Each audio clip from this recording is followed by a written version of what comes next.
This ain't it. Nope. We're just gonna jump right into it. Let's run it back on Amazon Prime's Them. Play the music.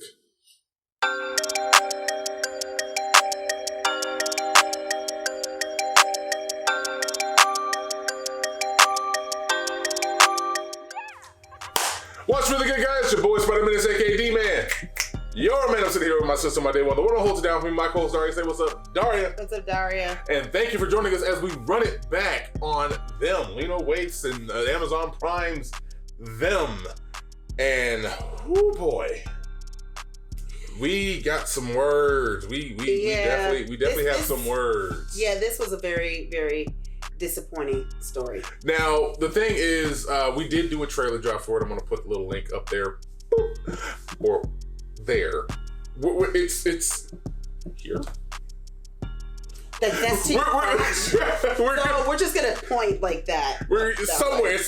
I'm gonna put it up somewhere. But we did do the trailer drop for Them. We were incredibly ecstatic. Super duper. I said super duper. Yeah, we were.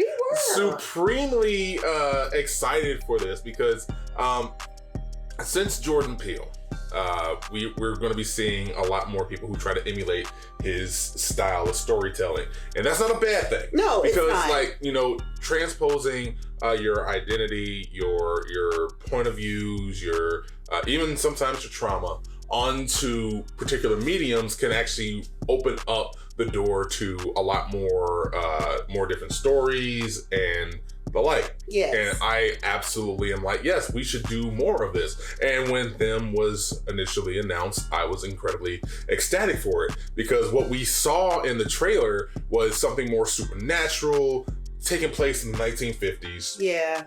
And they're having to deal with not just the racism of the time and the location, but also the supernatural entities issues that went along with it. Yeah. Exactly. That's what I was super expecting. Yeah. And what we got was 10 episodes of incredibly rough bullshit trauma porn.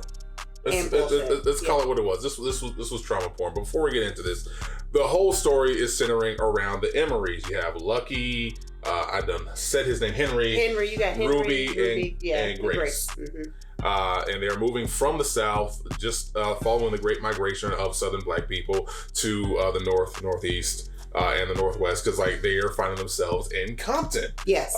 Compton, a town that had a covenant in place that really disallowed leasing or lending land or homes to any Black people there. Which kind of was a nice contrast. Now, I'm going to say this real quick before we continue going on to this. Mm-hmm. I didn't hate everything about this because there are some amazing elements to this that really brought up certain parallels. That's fair. That is fair to say. If you watch Lovecraft Country, which is what we did, we did our whole series on that as well.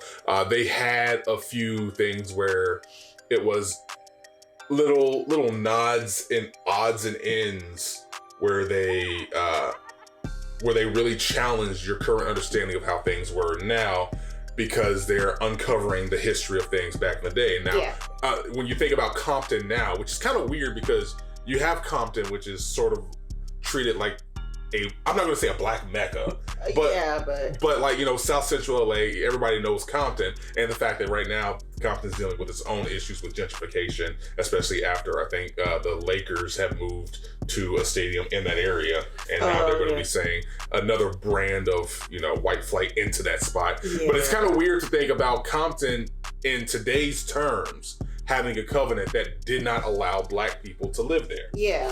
And I like some of those nods to that right there in a lot of the story for them. Right. Because episode 5 was absolutely great. But I digress. We're following the Emerys as they're making their transition from the South, I think he said North Carolina, all the way North or South Carolina, I think, actually. One of the Carolinas. Yeah. One of the Carolinas. It's neither here nor there. It's really neither here nor there. No, which one is which. As a matter of fact, they actually had a pretty decent line from Henry's boss, who did the same thing. It's like, white quibble. It's the South. Yeah. We know it as the South. Yeah. But he's coming from North Carolina to Compton with his whole family and having to deal with the racist bullcrap that they have to, endure from residents there, ran by ringleader Betty, who really wants to play up the whole, like, this is our birthright. We built this town. We built this world. And there's some words there. As I said, there's a lot to like about it. There are a lot of elements, like singular elements in certain episodes to like. Like episode 5, the first half of that episode was really showing how redlining was an insidious attempt to really bog down black families. Yeah. And like I loved the first part of that because that was really redeeming the show for me. It was. It redeemed the show for me. Yeah. And then later on in the episode we had to deal with an absolutely vicious rape scene. Yeah. That was necessary. Yeah. Thank you. Appreciated that. Yeah, they did. They gave us the red district. They explained it. Even with saying, even with having in the contract that they are not to lease to Negro blood. Yeah, anyone with Negro blood. Yes. It was like, it really displayed the sinister nature of homelending and how it shapes where people are living now, how it enforced an attempt to limit black equity because like you're having a mortgage with like a 20% added onto it. So like, yeah, you can pay it off in 30 years, but you have no equity in your home. Right. Like as you're doing it. So even if you do sell or default, you get nothing out of it. At all. Absolutely nothing out of it. And that's Everything how they managed to. Yeah, exactly. Yeah. Exactly. So like they had some elements that were really good that really did give up the ghost, but then throughout the whole series, they're dealing with their own demons and their own trauma. Yeah. Like for instance, Lucky, who they came down from, as I said, North Carolina. It started off with this white gang beating down her doors to steal her son. Or so we thought. And then they just ended up killing him. That was fun. That was absolutely fun. Oh, and raping her. Yeah. So. This series really was very uncomfortable to watch. It was not enjoyable. Yeah. If anything, it just lamented the fact of why racism exists in the first place. Now, like you said, it did have some good points. I do appreciate the good points. I did appreciate them explaining the red district.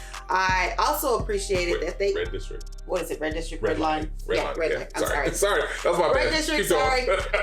So I did appreciate that they moved this black family into this all-white neighborhood. And not only did they move them with the black family actually having an education and successful. Okay. So, like, I do want to touch on that after you're done. Yes. So, like the dad was an engineer. Like I'm pretty sure back then that was really, really, really far-fetched to be an engineer. I'm pretty sure but they didn't really get a chance. Exactly, but either way it goes, he was an engineer. That's a pretty decent, good job. And the mom was a teacher. We didn't really get to see any of that. Oh, that's strike one. I forgot that she had a whole ass career. Yes, she did. She was a teacher. All of that did not really get showcased at all. At all. Well, to give it a point, that they didn't really explain it away and later on in the episodes, but like considering what she went through, yeah, of course she's gonna take some time off. Now that I think about it, take some time but off. Like they never actually, like, as you said, to your point, like I completely forgot she had a freaking career. Exactly. It's like, yeah, I know she's taking some time off, but like sometime during the episodes, they could have shown her trying to go back to work, or just showed her past being a teacher. Again, I completely blanked on that. The only thing we know of her being a teacher is her correcting her daughter's grammar. That's it. That's about it. That's not a teacher. Well, I mean, it is, a teacher. But that's not only what a teacher does. They do so much more. But what you gave us was, oh yeah, she's a teacher. Well, she corrected the daughter's grammar. That's how you know she's a teacher. No, wait, what? No. Now I will pop on the second strike. So Betty, throughout this whole series, is trying to rile up everyone else about the dangers of the Negro moving in to the area, how it's going to bring property values down and destroy everything.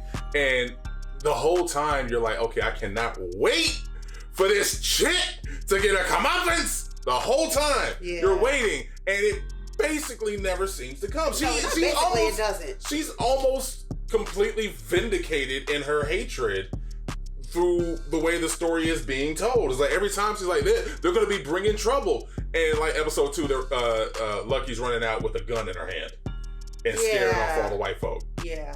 Or she's chasing, or she's put in a situation where she's chasing a white kid out of her yard with a switch. Didn't hit him, but just chasing him. Or every time she gets a little up in her face, you know, we try to see it as like a triumphant thing where it's like, stand up to her ass. But at the same time, you get this uneasiness of like, this is gonna fucking backfire. Yeah. This is uncomfortable. I'm trying to read it as, hey, like, Lucky slaps the shit out of her. Yeah. This one episode, she slaps the shit out of her at the end, and they play James Brown, The Big Payback. Yeah. And in the moment, you're like, get ass. And that would have been a good opportunity to kind of carry that along. Instead, they just vindicated Betty being slapped and why she was slapped. I mean, like, which made Lucky look more of a threat than of a resolution that she's messing with me. Yeah. Because there's no allies in this. There's no allies in this. And they're left alone. Because like everybody that they encounter is completely off the fucking hinges. Yeah. Like Lucky's old girl that she goes back home to, or like to one of the blacker neighborhoods in LA, doesn't even exist. No. So many figments of their imagination in this. Yeah. Like the oldest daughter has a white chick that she's trying to hang around with in class. Oh, she doesn't exist. But like they're making her, you know, try to act like she wants to be more white. Yeah, that really infuriated me. Oh, and then we got Miss Vera for the younger daughter, who has her singing these racist ass songs. Or we have what is it, Mr. Tap Dance Man, the blackface dude for Henry. Fuck that man. So everybody's got their own little demon, and in episode 9. I know we're spoiling everything because I don't give a damn right now. This show really kind of pissed me off. Yeah, we'll make sure to put spoilers. I'll put up a warning. Yeah. Fuck it, who cares? Episode 9, they actually do a decent job and after the fact explaining why they have these little manifestations for themselves, because they're occupying ground that has been desecrated. Let's say desecrated. Yes. Yeah. It has been desecrated from some years because like this very religious group in very religious town was burnt to the ground because they started treating black people horribly. Yes. These two black people horribly. He ended up hanging them and burning them, and then the whole town burns to the ground, and he goes into a covenant with the devil. Yeah. And that's the reason why, you know, everyone has these manifestations for themselves. And it's like, okay, I get it. Still fucking sucks. Yeah. I hate it. I absolutely fucking hate it. Yeah. But everything about this story is that there's no real plot aside from just black people trying to endure the racism and the mystical racism baked into the very soil, which on one hand is actually a pretty good allegory. But the execution is so fucking bad. It sucks. It's so fucking bad. There was no justification in this. None at all. Like you spoke about one episode, like, they talked about the red line, and then we go into how Lucky's trauma carried over into them moving to Compton. And that trauma was, it was a group of, sorry, I know I'm going to get added in the comments and all of this, but this is reality. I'm going to go for it. Just go. I'm going to go. Just go for it. Yes, it was a group of white people that went to her house for no reason. That was your big. No, it's not. Nope, because I'm going to get there. I am definitely going to get there because this series pissed me off. Keep it going. So anyways, Yes, they went. They raped her. Not only did they rape her, they took her baby boy's son and killed him for some off fucking reason while the woman asked if she could have him. What was the point of that? Didn't get it. Pissed me off. Why does she need to be raped and the baby killed and then it be justified? Hey, this is why this happened to this black family. No, this is reality. This is what we went through. This is what our ancestors went through. That was not okay. That was uncomfortable, and the whole series was uncomfortable to watch. All they did was justify why Betty did what she did, why the neighbors did what they did. At the same time, they're giving us Jack in a Box with black faces popping up and shit, and then they're hanging dolls around the house, Lynch dolls, by the way, and then writing in the grass, heaven. Like, I'm gonna have to bleep that. I'm sorry, but that's in the series. I'm not calling somebody that, but that's in the series. Still. But I get it. But like all of that, even to where Betty comes out and says, we don't live like this. Are you gonna take this stuff down? My whole thing with that shit would have been like, no, bitch, you put it up, you take it down. If you didn't like it, you shouldn't have put the shit up. I would have put fucking Christmas lights around the house on that shit. And I would have blasted that shit every night. Like, yeah, okay, so we ain't gonna lynch your dolls. All right, every night, you bitches are gonna see this shit. So fuck you. Like, that's what the series was. There was no justification for this family. There was no help for this family. There was nothing. It was just, see, yep, black people act like that.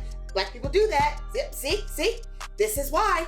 This is why Betty did that. This is why Betty said, hey, we need to run them out of this neighborhood because they're gonna bring the property value down, all just to find out Betty ain't got a motherfucking thing. She's fucking broke. Her husband doesn't do a goddamn thing. Yeah, you got this black family who is an engineer and a teacher, got their shit together, got their kids in a good ass school. Are you serious right now? Like, are you serious? You wanna come? Because I'm gonna have an asthma attack. Yes. I'll throw the tease up on that. Breathe. Yeah. Breathe, woman. Breathe. Sorry. Okay. You calm? Yes. Okay. Shit. So, let's talk about Betty for a second. Yes, talk about Yes, Betty comes from an affluent family, from old money. Her grandfather helped build the oil. I think so. Yeah, the oil rigs that brought all the money to Compton and to LA to help build up the town, that she does not want to have black folk there. Right. Turns out Betty is broke because her husband is taking money from the accounts. He's also secretly gay. Don't know why they threw that trope in there. I don't either. And he was taking money for the accounts to use it to go where he was going. Yeah, which whatever. Again, yeah. But he's not really bringing in money himself. But they're still trying to hide the fact that they're completely broke. She didn't find out till the end.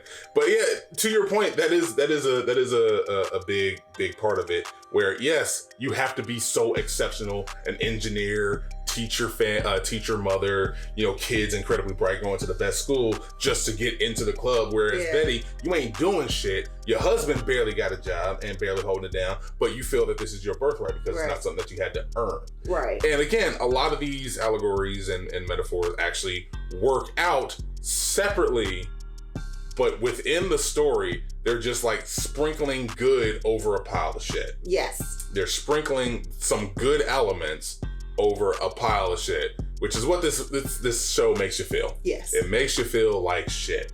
And not in a fun sort of like, ooh, I love to feel like this level of discomfort because I'm watching good horror. Right. No, this is not good horror because at no point does it feel like horror. It just feels like I'm watching pain, and more pain. Yeah. And pain.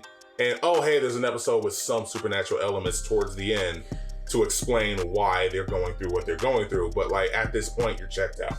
Yeah, and that's what made us excited about the series in the first place. Yeah, we were there for the supernatural shit. Yes, because in the trailer, that's what they gave us. So it's like, oh, not only are we going to deal with that, but we also got some supernatural forces going on. Yeah, okay, this could be interesting. Yeah, I'm fine with it being them. Because, yeah, we had Us by Jordan Peele, and then we had Lovecraft Country.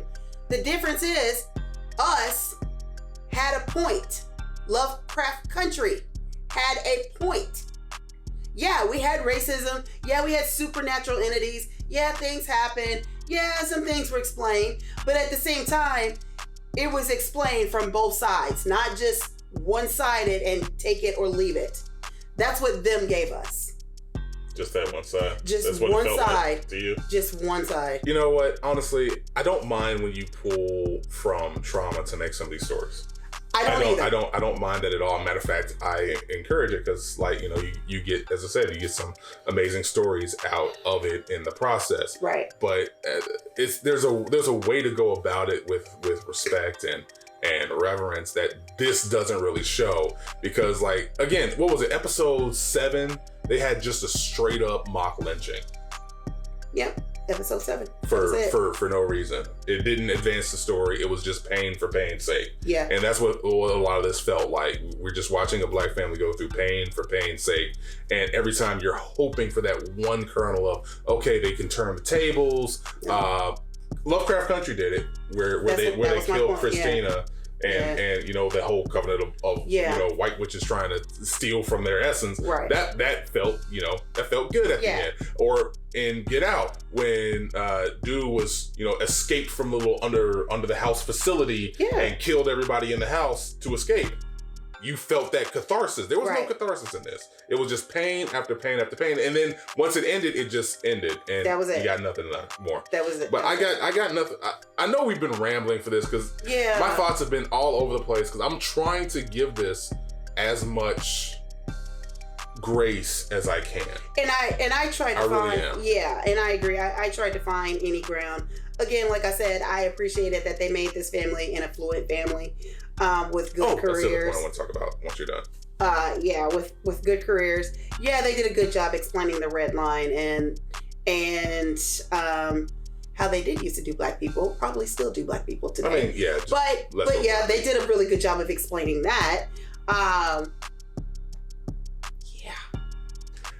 Yeah. So one final point that I got right here. So I know that it felt uncomfortable watching these episodes whenever Betty would say black people are dangerous and bad, and then something about the past makes Lucky or even Henry act out in a way that just vindicates her. And it felt very uncomfortable because you still want this family to be the quote unquote exceptional Negro. Right. That's what you want out of them, to dispel the myths that they're saying. But at the same time, we don't have to. Not really. Not at all. Like having the burden of being the exceptional Negro is actually a part and parcel of an aspect of racism in and of itself. Yeah. So, like, I get so much of what they were trying to do, where they were trying to hit you with the discomfort of, okay, well, what if Betty is right and these people are just as dangerous? And so, or having the racism literally seeping into the soil and coming out and contaminating everything that it touches, as it did with episode 9, or, having to deal with your own identity in the face of just abject hatred, as it did with not Ruby, Grace. Yeah. With Grace. No, it was Ruby. No, Ruby's the youngest one. Yeah, right? Ruby was the. Ruby's the youngest one. Ruby was Grace. The baby. Yeah. So, like, as it did with Grace. So, like, again, I give it credit for a lot of the elements that it did use, and thinking beyond just surface level of what they were going for. I do give it credit for that. Yeah. But everything else, just as a story, as a narrative, this was just not enjoyable to watch. Well, you could tell by my reaction earlier. Yeah, you need a treatment. You need a treatment.